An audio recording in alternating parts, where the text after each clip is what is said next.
কোনো মানুষকে আল্লাহ কিতাব, হিকমত ও নবুয়ত দান করার পর সে বলবে যে, তোমরা আল্লাহকে পরিহার করে আমার বান্দা হয়ে যাও, এটা সম্ভব নয়।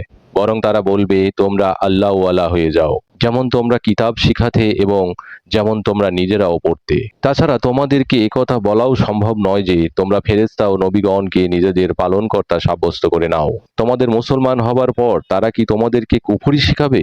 আর আল্লাহ যখন নবীগণের কাছ থেকে অঙ্গীকার গ্রহণ করলেন যে, আমি যা কিছু তোমাদের দান করেছি, কিতাব ও জ্ঞান, এবং অতঃপর তোমাদের নিকট কোনো রসুল আসেন তোমাদের কিতাবকে সত্য বলে দেওয়ার জন্য, তখন সে রসুলের প্রতি ঈমান আনবে এবং তার সাহায্য করবে।